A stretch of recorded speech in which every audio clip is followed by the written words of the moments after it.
Regional mania in college baseball. Upsets abound. The number 1, number 2 seeds out of here in college baseball. We're going to talk all about it with a very special guest coming up next on Chat It Up Sports.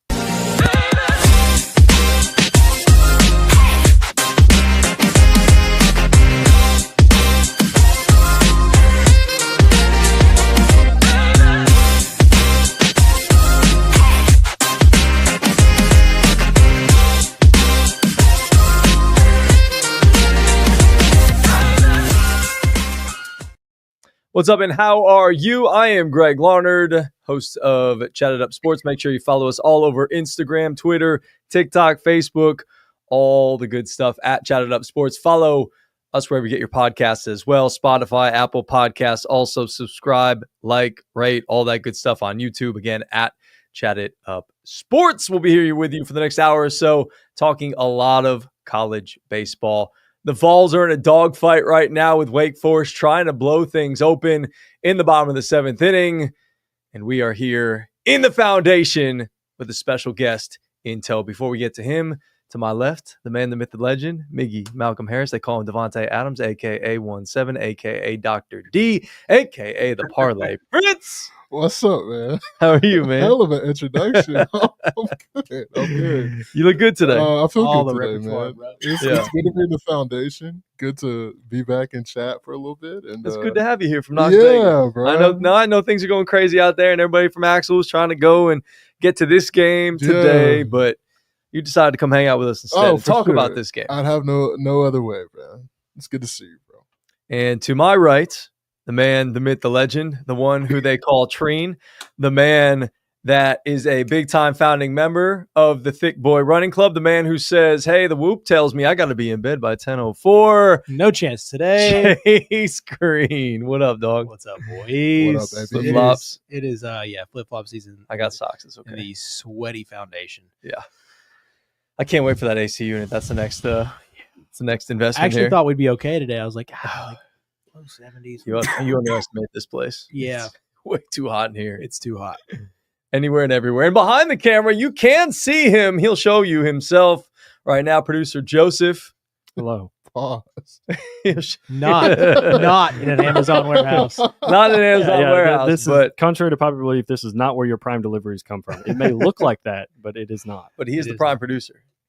He's Prime going to be time. pushing Wow. all the buttons and keeping us locked and loaded here while we talk some college baseball with our guest, who is joining us from parts unknown, somewhere in the Northeast up there. They call him the Italian Stallion. He is the college baseball analyst for Breaking Bet and the College Experience podcast. He's also the college betting analyst for RotoWire. Put your hands together. 3 claps one time for Johnny VTV. What up, dog? Dude, look at this face. You know the last time I saw this handsome face just staring You back got 3 at of me? them right here now. I know.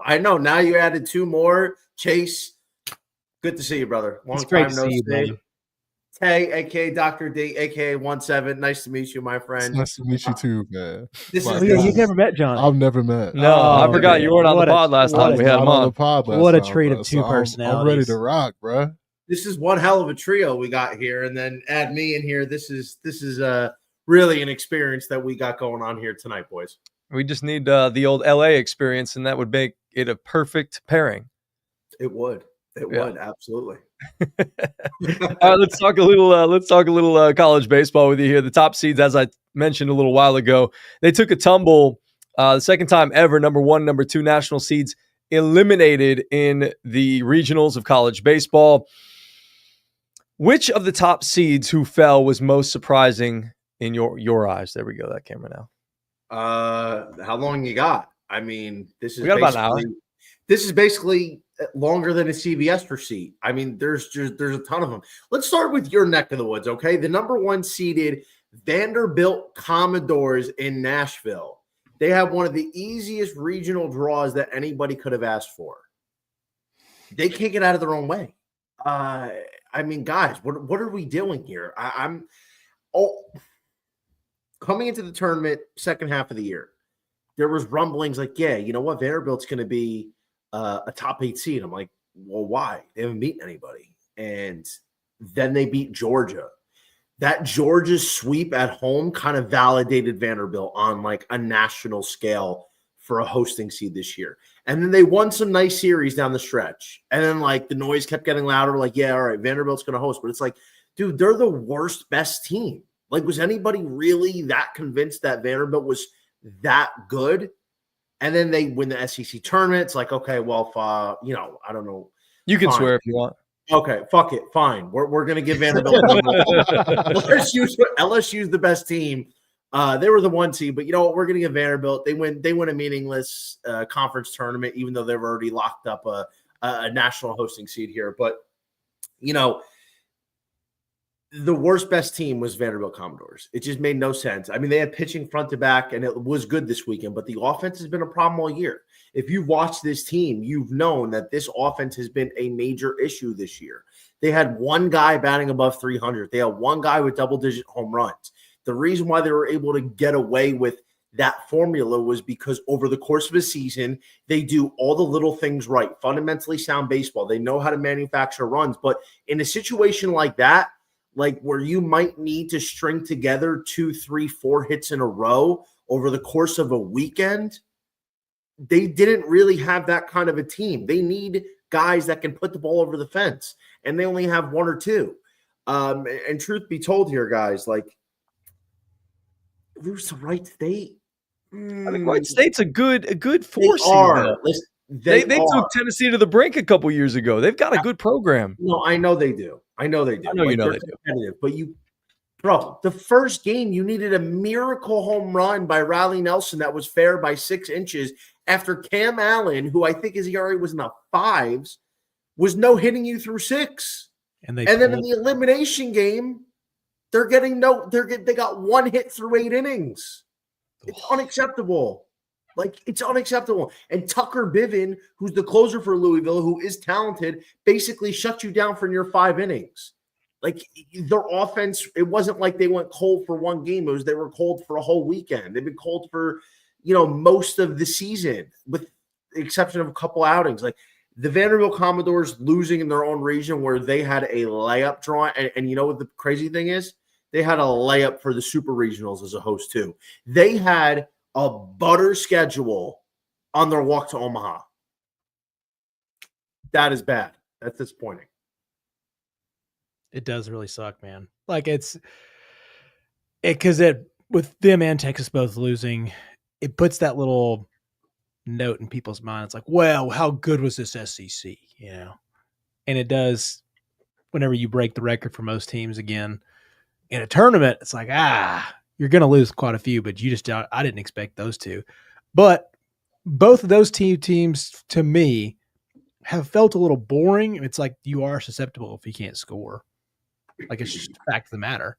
And so I was just kind of wondering, I was like, man, I guess, Texas, whenever Tennessee beat them, I was like, it just didn't have the juice. Me and Joseph were talking about this earlier. It's like they just didn't have that juice where they shocked the world, number 1 overall seed kind of deal. And I was like, if Tennessee can get them. And I know Tennessee came in there trying to take care of business because they needed that seeding, but dang. Anyway, so speaking of like top talent, I was kind of wondering, and it's funny, we were sitting in the room earlier, like who is supposed to be at least close? Like there's no Skeens this year. There's no Caglione. There's no like super Rhett Lauder. Rhett Lauder. There's no Chase star. Burns, like who can be that star going in? I know obviously there's a ton of draft prospects, but there's no stars right now.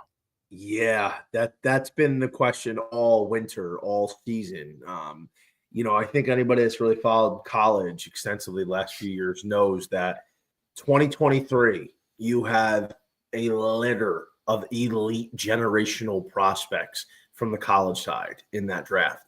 Even if there's only, upper echelon guys, like guys that are going to be stars in the major leagues and move up quickly. There was a handful in 23 and 24, both on the pitching and the offensive front. This year is very similar from a college side, where the talent pool is more like what it was in 2022.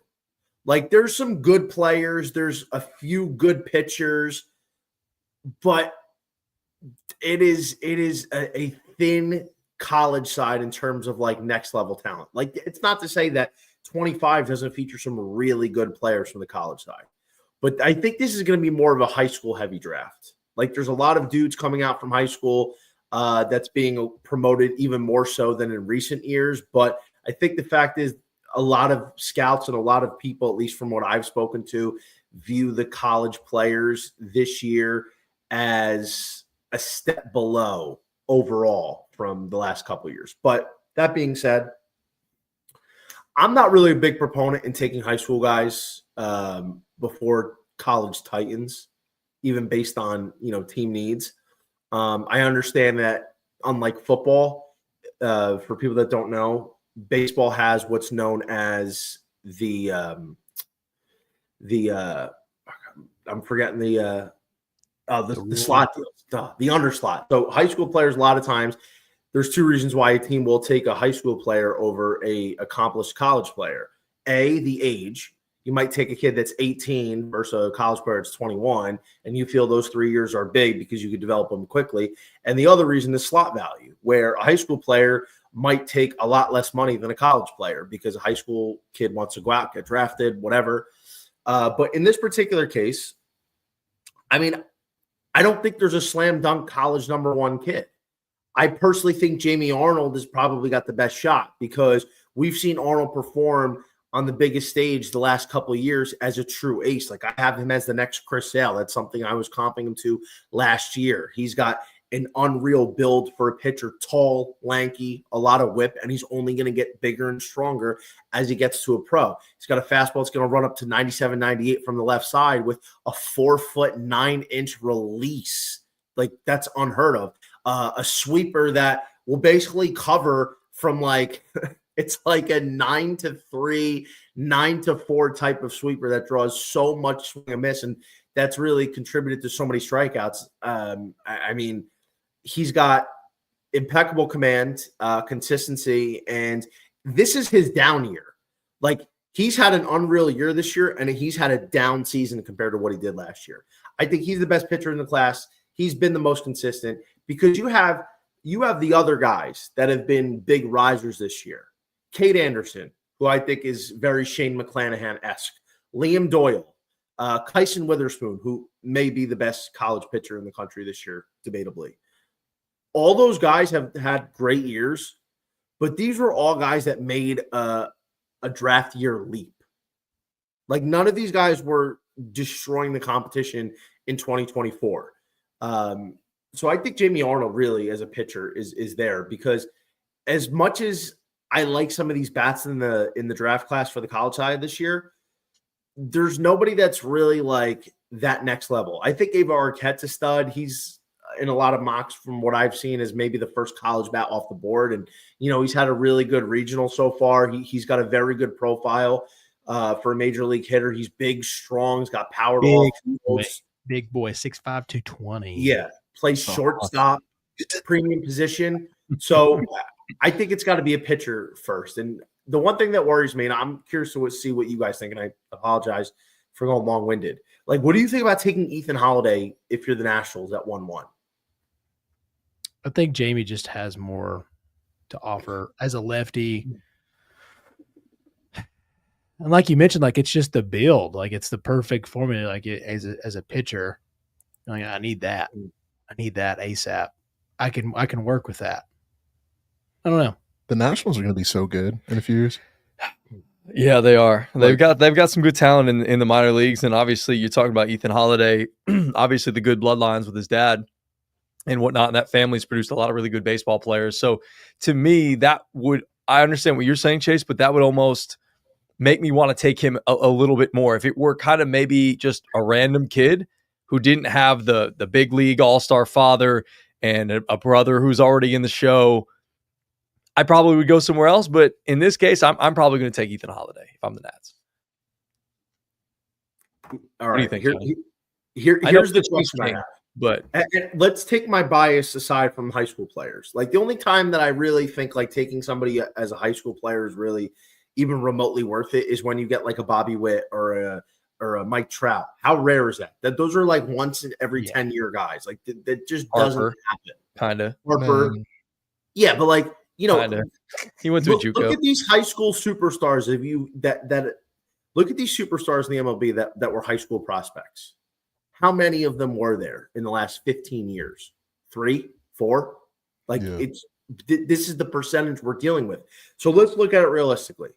You're the Washington Nationals. You have a loaded farm system, but more so, you have a loaded farm system with a lot of offensive prospects, right?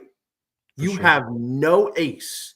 Mackenzie Gore's had a great year, but I don't think Mackenzie Gore is a legitimate ace. I think he's a great 2. But let's just argue and say, hey, Mackenzie Gore is an ace right now. You have nobody else that you can truly count on if you're Washington. And you are going to need pitching and playing in the NL East with what the Braves have, what the Phillies have, what the Mets have. Okay? So why are you going to get Ethan Holiday, who is an infielder, which you have a ridiculously big surplus of? Let's just think about who do they have at third base alone. They have Trey Lipscomb. They have Yohandy Morales. They have Brady House. Jacob Young, I think, could play some third base as well. They drafted Seaver King. They reached on Seaver King from Wake Forest inside the top fucking 10 last year when they know they didn't have a pitcher. They passed on Trey Savage from East Carolina. Maybe the partially collapsed lung was played into the factor of why Savage fell on the board last year as one of the top arms in the country. They passed on fucking Gerangelo Sanger, switch pitcher who has been carving in the Seattle organization. And they draft Seaver King, who, yes, listen, he's got a little Mookie Betts in his game, and I like Seaver King. Don't get me wrong, but that is a reach of a pick. So Ethan Holiday going here makes no sense because it doesn't fill a positional need, A, when you need pitching, but B, let's be real. I don't think he's the best player in this draft. I don't personally. I mean, the slot value is going to play a factor into it, guys, but, if you're going to take anybody, if you really want to bat that bad, go get Ava Arquette. I can sit there and say, you know what? Okay, fine. Ava Arquette goes 1-1. He's a 6'5" shortstop with power to all fields. He's got a proven track record playing in college at a program like Oregon State. I don't buy taking Ethan Holiday that high. But overall, the Nationals need pitching. They don't have any legitimate pitching coming through the ranks that they can count on. Cade Cavalli was a dog at Oklahoma. But, coming off Tommy John, you don't know how you can count on that. DJ Hurts is supposed to be somebody that they look to. But otherwise, they're just kind of mixing and matching. So I don't know how you don't go get a pitcher. And I realize in this draft class that there is no Paul Skeens. There's no Dolly. There's no Chase Burns. But Jamie Arnold's pretty goddamn good, dude. And he's going to be a star in the MLB for years to come. So to me, it doesn't really make sense why Ethan Holiday goes 1-1. I don't know what they're looking at. I think they would fumble another draft pick, if I'm being honest. And, considering what they have in the farm system, they've kind of, I don't think they maximized their draft last year, to be honest, either. Well, as a Mets fan, I hope they do fumble the draft once again as well. I hope they take Holiday. But I want to talk a little bit about a guy that you mentioned that's actually on the bump right now. Liam Doyle, I want to talk a little bit about him and just your sense of his prospects moving forward and what makes him so dynamic. What was he, the SEC Pitcher of the Year this year as well? So I get a little animated and I get passionate. It's not me getting emotional or getting, mad or whatever. This is, I just love talking you being about Italian. This. Yeah, that's definitely it. But I get fired up talking about this stuff. As LSU hits a little ta-ta early in the game to take that lead. Let's go, Tigers. Hey. Come on, one time. Let's sack up here today, Tigers. No messing around. Murray State, damn. Yeah, Murray State, man. That's why the game's great, dude. Murray State, man. They are rolling. Doyle is cooking right now. Yeah. Yeah, he's on the bottom of the screen. Yeah. So, all right, here's my thing about Liam Doyle. And I have this feeling about several players in this year's draft because this year in college was a very weird year. You have guys that have done virtually nothing before this year at a meaningful level. And then you have these risers. I don't want to single anybody out, but you have Wahiva Aloy from Arkansas, who was a dud last year on the offensive side. You have Alex Lodies from Florida State, who was virtually a dud last year at the plate. 2 perennial Golden Spikes candidates, by the way. Liam Doyle, who has literally never done anything outside of having some good strikeout stuff at Coastal Carolina or Ole Miss. A 5+ ERA at Ole Miss last year, had a 4+ ERA at Coastal as a freshman. All these guys come in, and these are just 3 players. There's more, but these guys come in and then are having like career years that could potentially put them in not just the first round, but high up in the first round. Liam Doyle, I don't buy. I don't buy this leap because, yeah, he's had the talent based off of a left-hander that throws a fastball that's hitting triple digits, which is a rare commodity. And the fastballs, it's not just the velo. It's the movement. It's the way it plays up. It's everything. It's the rise. It's Liam Doyle's fastball is legit. But where I run into trouble, I don't think his secondary stuff is even average. I think it plays up only because of the fastball and because these are college hitters. Like, we've seen guys with better breaking stuff than Liam Doyle have struggles in the pros with having a similar fastball. I personally think Doyle is more of a reliever risk.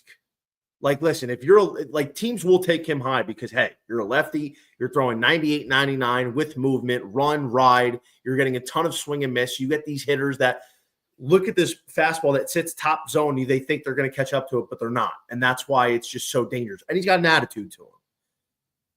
So, but you know what? We're going to be able to help build that slider and that changeup and get him working for a full starting pitcher repertoire.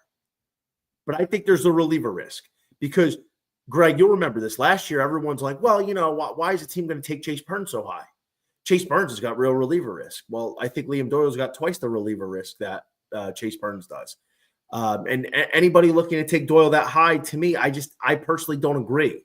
The fastball's unreal, and they have a potential to build off there. And he's had an unreal year, but I think we've seen some of the problems this year where he's kind of run out of gas, or he's been super inefficient, or he's just getting squared up because he doesn't have anything else in his bag of tricks that really can get him consistent outs and keep the hitters off balance. So if his fastball is off, that's where he's going to start falling into trouble. Yeah, I was going to say, I mean, I'll let you go, Chase, after this, but, you know, college hitters and major league hitters can hit Chet. I understand 99, 98 is awesome, and it's hard to teach that, but you're right. You have to develop that off-speed stuff if you want to have a chance to be effective at the next level, because at college, you know, they may not square up 99. I mean, we just saw him blowing fastballs right through the heart of Wake Forest at this point, but he's not going to be able to do that at the next level consistently if that's all he's got in his arsenal. I mean, look at Jack Caglione. Did it work for Caglione? I mean, he was getting up to 100 last year at 6'5", and I would say he's got at least the same par of slider that Liam Doyle has.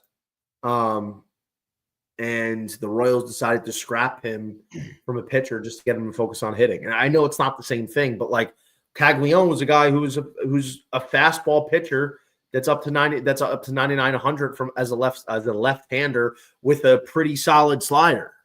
And he wasn't a full-time pitcher, and they aborted the mission.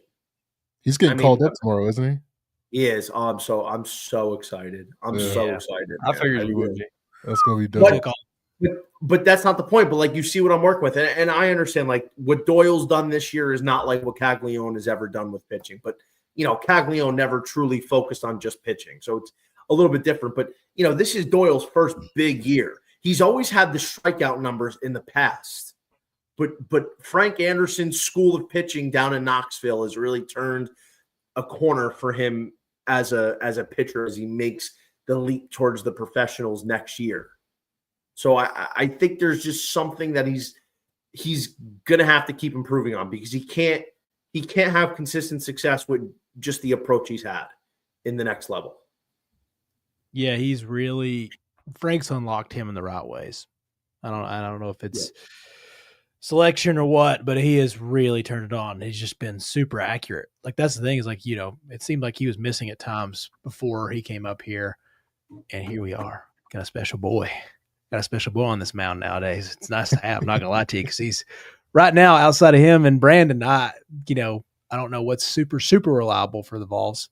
So that's one thing that's been worrisome. But when you add a guy that decided, hey, Texas, I know you guys skipped on me. I'm going to start dealing on you. And I think Brandon has had 20 strikeouts in the last 2 or 3 games, something crazy for the Vols. I was going to say Christian Moore also, shout out. He's right here in Chattanooga right now. Southern Conference Player of the Week. So check yourself on the reliever, so if we're going to talk about And Chase Burns, you mean? Yeah, Chase Burns. Yeah, Chase Burns, Southern Conference Player of the Week here and for the lookout. So Liam Not Doyle bad. becomes that. Watch out, Johnny V. Liam Doyle, I think Liam Doyle closers is the move. And that's not like an insult. I think it'd be great. Oh, closers get paid. Closers get paid. Closers get paid, and that's a rare commodity. I mean, dude, you're a lefty that's up to 99, 100, and you have a closer's mentality, but the ability to be a starter. But the only thing is, like, if you're a team, if you're say the Los Angeles Angels and you're picking in the top 3, are you gonna potentially go get a guy like this to be maybe somebody who's a closer? No way. And I'm not saying Doyle can't develop into a starter, a quality starter, because he's got the most important thing, and that's the fastball. Because everything else you can eventually teach. But I'm saying it's not always how it works. Yeah, but he's got that, like you said, he's kind of got that FU mentality. He's kind of got that crazy man to him a little bit. And to be a closer at the big league level, you sort of need that kind of craziness to you. So you're right. I think that would be a great role for him to settle into at the next level. Yeah, I agree. I mean, I don't think it's going to happen. Nobody's the SEC pitcher of the year like he was this year, and it's like, no, I'm going to be a closer. Well, I think that's something on the line. I think that more speaks to the talent that was in the SEC there, or lack thereof talent in the SEC this year in terms of pitching. What do you know? The lack there of talent. No, well, I'm just saying, we don't have like a Paul Skeens this year, somebody that's like a bona fide like stud that, hey, superstar. Yeah, that's what I'm talking about. I'm not saying like there's not a lot of good pitchers in the SEC, but if Liam Doyle is your SEC pitcher of the year and you're saying, hey, he can't be a starter at the next level, or he shouldn't be a starter at the next level. Listen, I get it, but I mean, there's been some dogs this year. There hasn't been like that Paul Skeens. First of all, you're not really going to ever see that. Yeah, you're not going to see that again. Because it was so recent that's like the first thing that we compare to. I mean, listen, I still put Chase Burns in that Paul Skeens category in terms of an MLB ceiling. I think Dolly's going to get there one day. I think he's just got a couple things he's got to refine because what people don't realize, because we're 2 years removed at this point, is coming into that 2023 season, Chase Dollander was the number 1 pitcher off the board. That was his draft class. He was potentially the number 1 pick.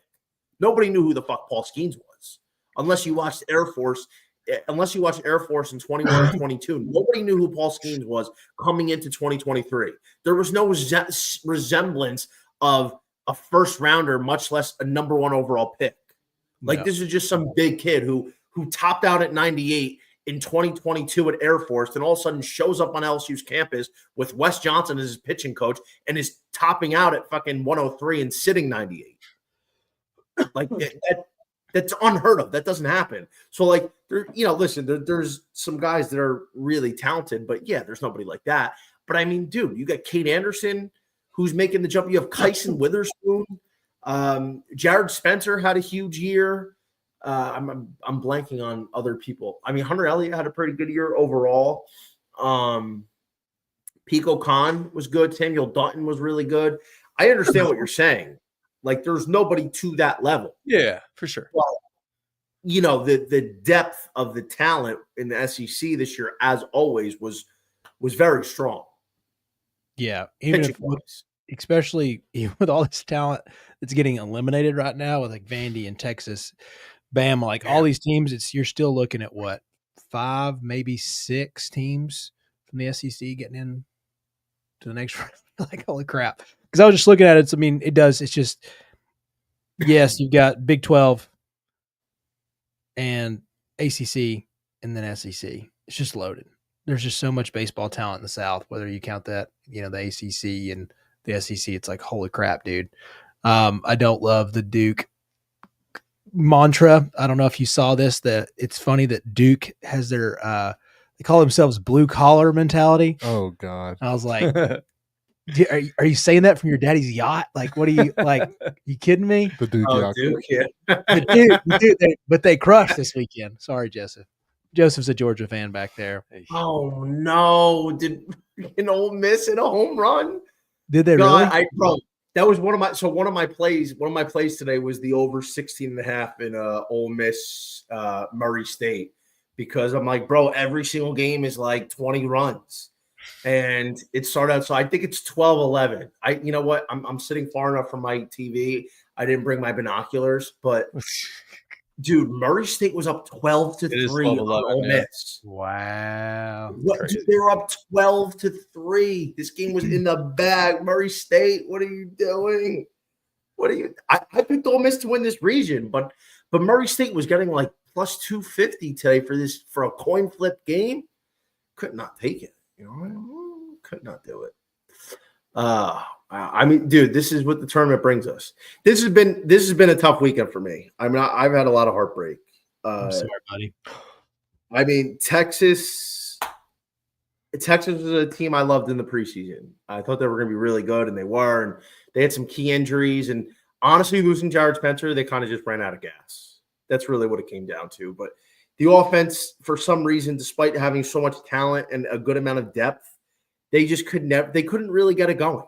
I mean, even like, I understand when they lost Max Ballou, they fell into a bad lull, but there's so many guys that they have that are talented. It didn't make sense. And even when they got Ballou back, I mean, the offense wasn't as potent as it should have been. So that was odd.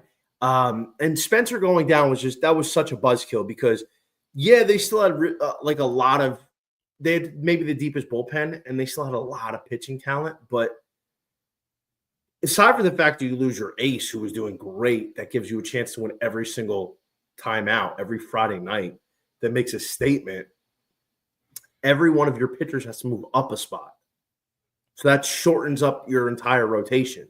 So now, instead of having Luke Harrison on a Saturday and Rudra Riojas on a Sunday, who was dominating in that role, they flipped Riojas to Friday, which was awful. Harrison was still pretty good, but then your bullpen shortens up, because now your Sunday guy is Jason Flores, who was in the bullpen, is doing pretty well. But then, like, if he's not doing well, then, listen, that might change how you're going to use Max Grubbs throughout the weekend, because you might have to throw him out there and deploy, or Dylan Volantis. So that was really that was a big blow for them. But I mean, UTSA is a great program. Pat Hallmark's a great coach, and they have a talented roster. But dude, you're the number 2 overall seed. You're Texas, unlimited resources. It's like a fucking gold mine. You have like a money tree in your backyard, and you lose in that fashion. Not just lose a region. Like, you didn't beat UTSA once, but you lose to a team in your own backyard. Like, you're Texas baseball. You got to dominate that area, brother. Yeah. Like, you can't fucking lose to UTSA from the AAC conference. What are you thinking? Yeah. You're Jim Schlossnagle. I mean, that's all the kids that at UTSA were like, hey, we grew up in Texas. We wanted to go to Texas. Facts. And now we can beat Texas. Like you mentioned, Schlossnagle, or whatever his name is, coming from A&M, going to Texas, and having that disappointing of a year this year, to the way that it ended. I mean, that's tough, bro. That's really, really tough. I know. Deserved it. I know. Deserved yeah. it. I had sneaky moves, dude. Sneaky moves. That's what you get. All right. I wanted to ask you, Johnny, a little bit of, speaking of UTSA and the non-national seeded teams that are moving on, who do you feel like has the best chance to upset again in the Supers, and why? Well, I need to wait till these are all set. All these matchups aren't set. I know. Just talk to me a little bit about what we already have set. Okay. We have Arizona, UNC. I think Arizona's going to be tough. I got to be honest, but I had UNC representing the left side of the bracket coming into the tournament. I got to say, man, like, the Coastal Auburn Super Regional is going to be amazing, as well as the UTSA UCLA Super Regional. So I actually had UCLA as one of the most vulnerable hosts coming into the regional weekend. I thought 1 through 4 in the Los Angeles region was very talented and all had chances. Because the thing is, like with UCLA, like they had a lot of wins, but this is a program that hasn't been good in 3 years. And all of a sudden, their first year they've been good in 3 years is the same year that they move from a Pac-12 conference to a Big Ten conference, where like they didn't really have any legitimate wins. I mean, pitching wise, it's interesting because UCLA they've just got like a decent amount of solid arms. They don't have like one dominant ace. A guy who's going to be an ace, by the way, who's going to be their guy for the next couple of years and potentially a first rounder in a couple of years is Wyland Moss, their freshman. That kid's a dog. That is a name to circle for UCLA's pitching, Wyland Moss. Their offense also, I mean, all year they've really been carried by, for the most part, 3 players in AJ Salgado, Mulave Lavu, and the guy who is the primary breadwinner in that lineup, shortstop Rock Chalowski, a legitimate Golden Spikes candidate this year, by the way, who is going to be who's going to have his name in the 1-1 overall 2026 candidacy. So they're really relying on it, just a few players in the offense. And, their pitching is mix and match. That's what made me think that they're beatable. And listen, I'm going to give them their credit. They played a hell of a weekend against 2 really tough teams and one what was supposed to be a frisky 4 seed in Fresno State. But, they're going against UTSA. And you could make a case UTSA might have a deeper pitching staff, rotation, and they might have a deeper lineup. And they have a legit closer in Robert Orlowski. They also have a great coach in Pat Hallmark. So I think UTSA is going to be interesting. I don't have any numbers there, obviously, yet, but I would be curious to see what that series goes off at. Give us a little look ahead. Let's say Tennessee holds on here. Again, we're live. What is it? What's that, 11-5? 11-5 by top 9? Top of the 9th. Let's say Tennessee holds on. I was trying to filibuster until we get to the official end of this game. I had you. I know. Let's say they move on. Mm-hmm. Hopefully. I don't want to put too much on here. Okay, I know what you're all round 2.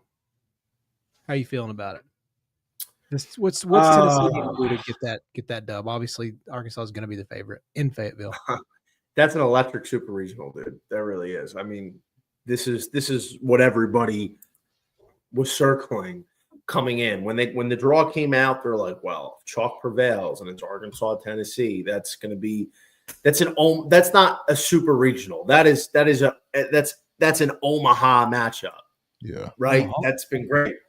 Arkansas beat Tennessee last week of the regular season. And listen, Tennessee's been in this lull. It's just really unexplainable. A lot of things have been going wrong, but it's strange how everything just fell apart after A&M came in. Like ever since Doyle and whoever else came in after him threw that combined no-hitter on that Friday night game against A&M in the run rule, they've just I don't know what happened to them. They fell apart because A&M wins that series and then they lose, I think, 6 of their last 7 SEC series. But it's not just that; it's the way they've been looking. I mean, Doyle was struggling here and there. He had some bad starts. Overall, has been great this year. Marcus Phillips really wasn't that sharp. They've had nothing in any way, shape, or form of a consistent Sunday starter.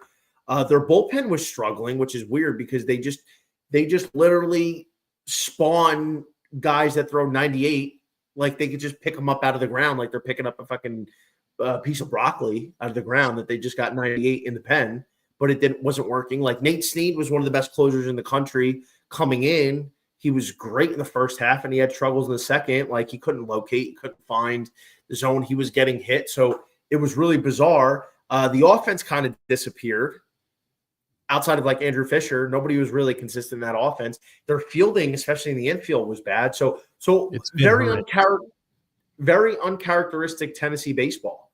But now, if they win this, I got to be honest, man. I wasn't in on Arkansas coming into this year. And I know people are going to be like, well, they're the most balanced team and the most complete roster. And, maybe that's true. But something was missing for me. I don't know what it is. I think personally, I got to go with the team that I picked to get to Omaha preseason in Tennessee, even though it's in a tough place in Fayetteville. I know everyone's going to say Arkansas exercised their demons where they've been just getting stuffed the last 2 years in their own regional or 3 years, whatever it was. But, I mean, you beat Creighton and you beat North Dakota State. You didn't even have to play Kansas. Not saying Kansas would have won, but that's a different – this is a different class in a super regional in an environment that, they haven't played in a super regional in quite a while. And maybe Arkansas is a little bit more fundamentally sound than Tennessee is. I'll still probably go with Tennessee because I like to stay with the teams that I picked preseason. And just because you run into a tough matchup, I'm not going to jump ship. Obviously, it's going to be difficult, but I'd still probably go with the Volunteers, even if I'm walking into a suicide mission here. I mean, Mission Impossible, the latest and last one just did come out, so it's very apropos. I see what you did there. Yeah. Proud of you, though. You said it was good, though, too. It was a great movie. Okay. Love that movie. What, Mission Impossible? Yeah. What, 30-year franchise where Tom Cruise is fucking 60 doing the same old shit that he's going to convince us that Dude, it was awesome. It was awesome. I mean, dude, listen, he does his own stunts, so I know that's what I'm saying. That's what makes it pretty cool. I'll tip my cap. I will tip my cap to Tom Cruise. He does his own stunts. That's a lot more than what most actors do, and he does some crazy shit. So yeah, what is your favorite movie franchise? Now that we're on this topic, I don't know off the top of my head. I mean, I don't like. I'm more of a show guy. Nowadays. Jersey Shore, yeah, I'm sure that's probably up there. You know what? It's funny you say that. Every year I do my annual Jersey Shore rewatch. I haven't started it yet, and it's June. I'm usually wrapping up by this point, but damn, son, you're slacking. Every year. Every year rewatch. Bro, but the thing is I grew up doing that, like going to Seaside. Like I was going to Seaside Heights since I was a baby. It's also weird to see like in real time because the show came out when I was in high school. So I remember like growing up, going to Seaside Boardwalk, the rides and, all that stuff. And like, it was always trashy. My parents didn't want to bring me that often. It's like, let's go to Point Pleasant. It's nicer. And like Seaside was so trashy. And so the show came out and I remember like, because this is our area. Like, well, I'm not from that area, but like, we always go there and we were hearing about this. And it's like, well, what do you think? Blah, blah, blah. And so that I think I was like a freshman or sophomore in high school when it came out. And, it changed. It really changed. Like I noticed the next year after the first season, like I noticed how much it changed and a lot more people were starting to come. And then, bro, like by the time they came back to Jersey, I think it was in the third season because they went from Jersey to Miami back to Jersey. Like that third season, everybody knew who they were. So like, bro, the boardwalk was insanely crowded. There was mobs of people following them around if they caught them like filming. Like I was standing outside the Shore store walking through. There was a huge circle of people just watching. And if you wanted to go into the Shore store while they were filming, like you'd have to pay $50 just to go in. God, like that's crazy. It was nuts. I swear to God, it was nuts. And I think I was probably like a senior in high school at that point. And like, dude, that brought so much more garbage and attention. Like there were so many fights on the boardwalk. The police like tripled their security detail. Like it was nuts in Seaside, like 2011, 2012. And then Sandy hit. Sandy destroyed everything. And then like it took a few years to kind of build that back up. And, Seaside Boardwalk is kind of captured what it used to be. But in my opinion, it'll never be the same. No, it'll never be the same. And you know what is also more of the same? Tennessee punching their 5th straight ticket to the Super Regionals, baby. Run it Go back, Vols. baby. Go boys. Let's go. Yes. Oh, I felt good. GBO. GBO. Feel good. That's it. There we go, Vols. There we go. That's it. Especially like towards the end of the season, you're like, nah, it's gonna be really early here. This might not happen. Yeah, like this could Might be get run in the SEC tournament. They might not get the host. But when I know saw what I them learned? walking off that bus in the SEC tournament, I was You like, know what we learned, brother? What'd you learn? Never turn your back on a Tony V led program. Never. Never. Never. Biggest Don't do killer it. in the sport. Don't do it, man. Don't Change the do game it. forever. You could hate him, you could love him, but you will remember him. You heard? I love it. Does Tony V ever leave Tennessee? Like to go to the major leagues? That's It's a good got to happen question. eventually, right? I don't know, man. I mean, I think that's a preference. Like, listen, Tony V's young. What is he? He's got to be like early 40s. Yeah. He's got a ring already. I mean, Tony V's the kind of guy, like, sure, he could go to the pros, but it's a different environment, dude. Like, because in my opinion, like, college baseball is surpassing MLB in so many ways. Like, in terms of just the overall product of the game, the environment, dude, it's electric.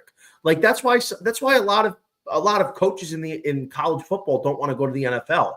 Like, yeah, sure, the money's unbelievable in the NFL, and like you're coaching the best of the best, but nowadays with the NIL and with the amount of money that these programs are shelling out, especially if you go to a big time SEC or ACC program, like you could be getting a bag.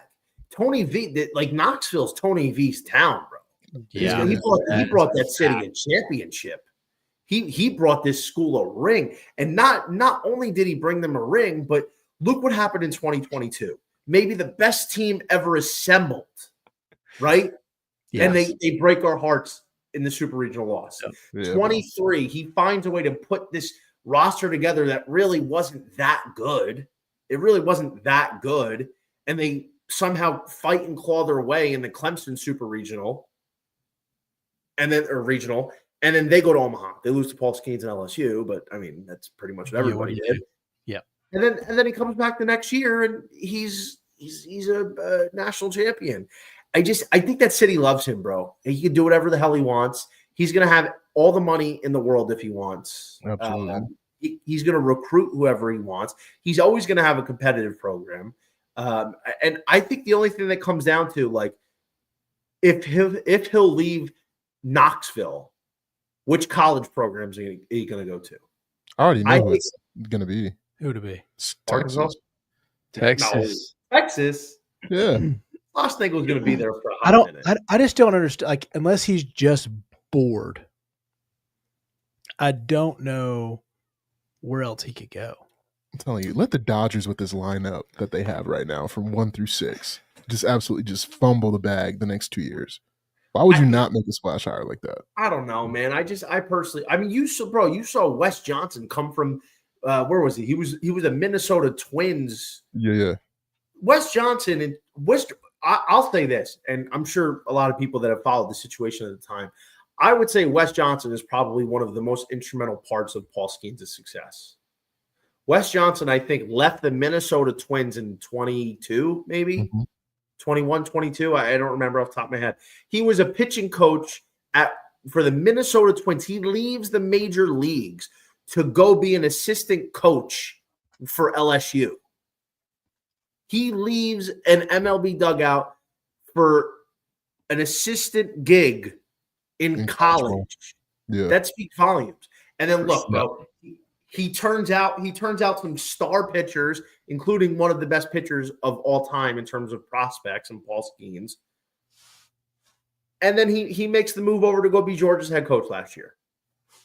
And he's put together 2 pretty good teams down in Athens the last 2 years. And he left an MLB dugout to go do that. I think these guys realize the game's changing. And, like, now you can make money at these programs. Yeah. There's no environment like them. You have free reign. Like, I think it's a different environment, man. I don't think it's the fact that they can't do it. I don't think they want to. Why would you? Why would you want to leave you're the king of your own castle there?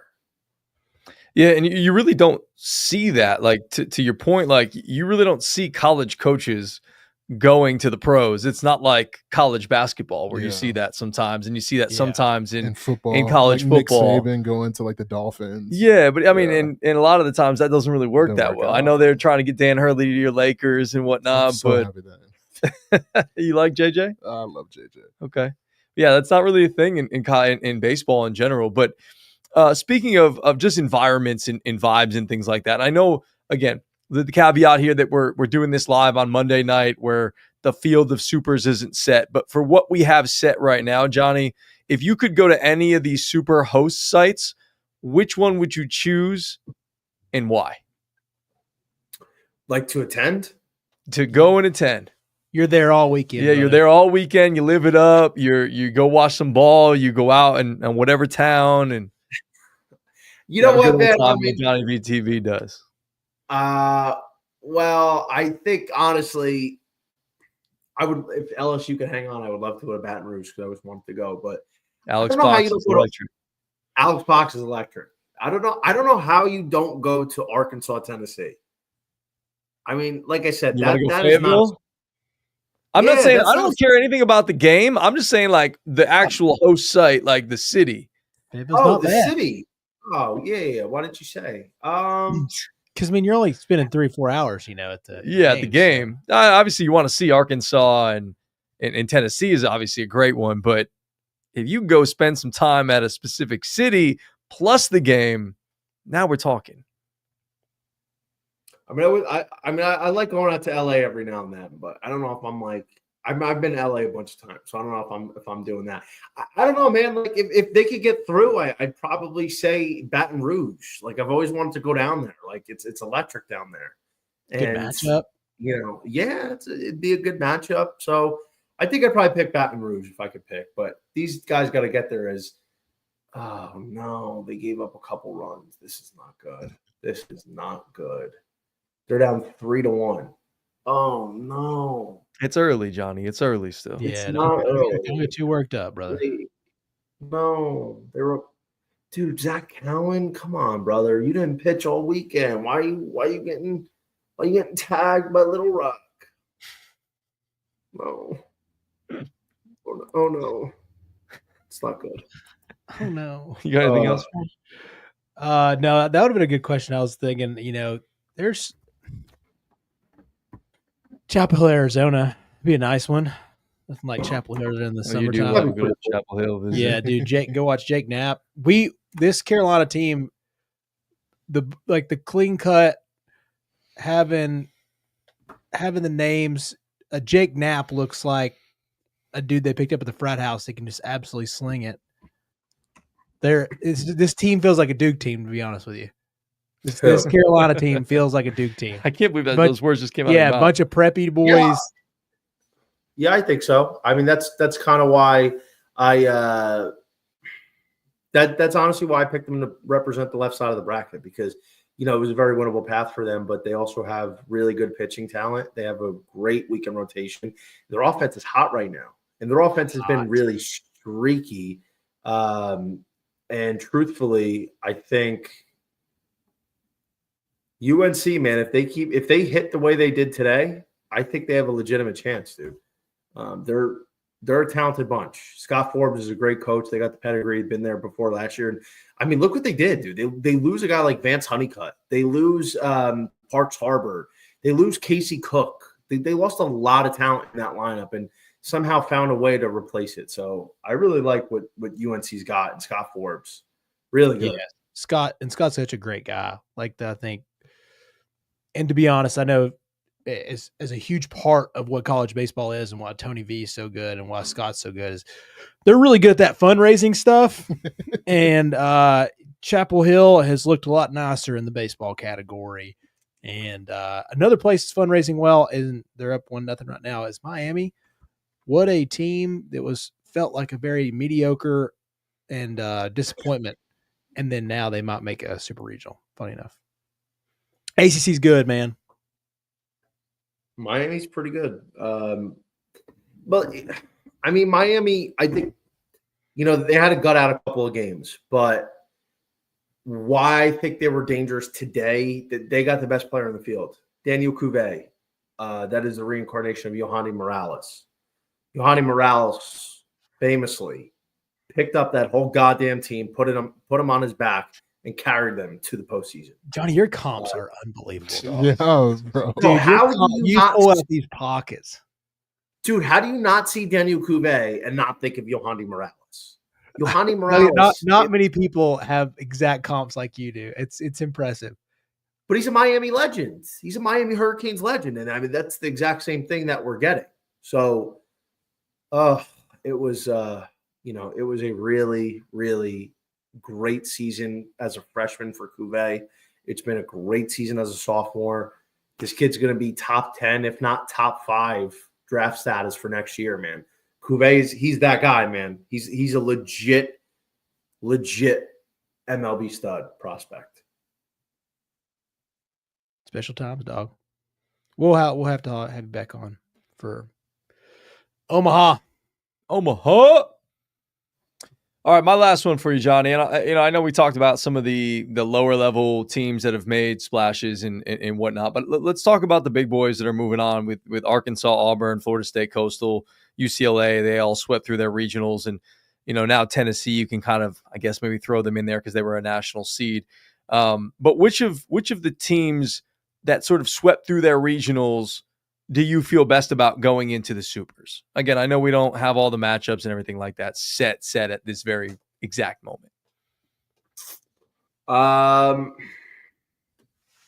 Team, I mean, I don't really, it's hard for me to say because we don't have all the matchups yet, but, listen, I think I would probably say UNC, I feel pretty good about against Arizona. I don't think it's a layup by any stretch of the imagination, but I think just UNC's got a little bit more depth.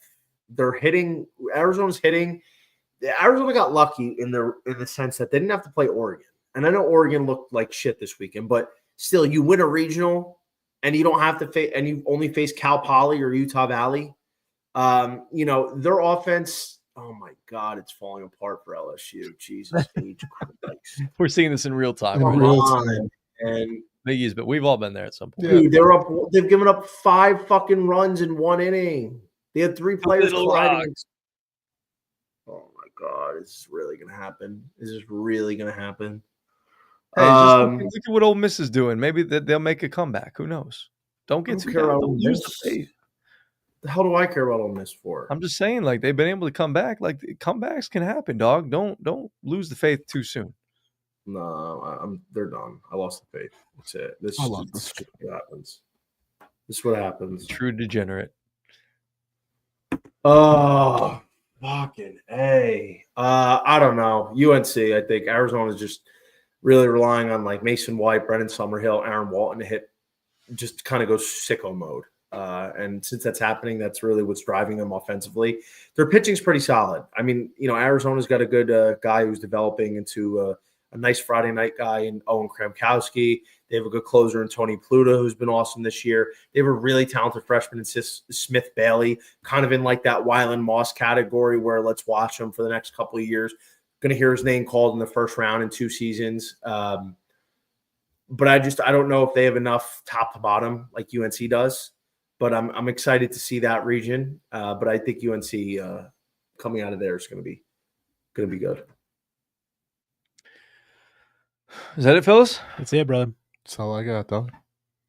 Joseph, you got anything? You want to touch on any Georgia Bulldogs or anything like that? No, I don't want to revisit. Okay. Well, I don't want to revisit the collapse in Athens, dude. I just thought I'd ask. It hurt. Football season's right around the corner. It's football season now, dude. Like, Yeah, like the moment that he hit that walk-off, like the moment Oklahoma State hit that walk-off, actually, really, the moment that Zach Harris failed to cover first base on a double play that would have got us to extras, it was football season. So, go Dogs. I'm going to cry. I still believe in Wes Johnson. Just going to give it some time. Well, that's going to do it for our conversation. Johnny VTV, nice enough to join us here on Chat It Up Sports. He is the college baseball analyst. You can find him on the Breaking Bet podcast along with the College Experience podcast as well. And he is the college betting analyst for RotoWire. Find him on Twitter @_Johnny with 2 N's VTV. Johnny, it's great to have you and see your beautiful face as always. Your boyish good looks are still there. It's been a while, but we'll definitely have to find a way to get together at some point in our lives because, believe it or not, Johnny and I, we used to do a podcast together. We've still never met each other in person. Oh, Are you wow. serious? Yeah, never met this man. Yeah, Oh, that's crazy. We used to host that's my shows guy. together and whatnot, but it's been great to see you again, and we always love the college baseball knowledge that you drop on us and for our listeners as well. Appreciate it, guys. Thank you so much for having me. Look forward to seeing you guys soon. Yep, we'll definitely have to do it again, especially as Tennessee continues to roll on in the Supers. That's going to do it for the show tonight. I want to say thank you to Joseph behind the scenes, Miggy Malcolm Harris, just for basically being here and adding the aura tonight. Yeah. Chase Green, a.k.a. Treen, hanging out with all the good college baseball knowledge himself. For Garrett Tolley, who is home tending to the baby girl Pip.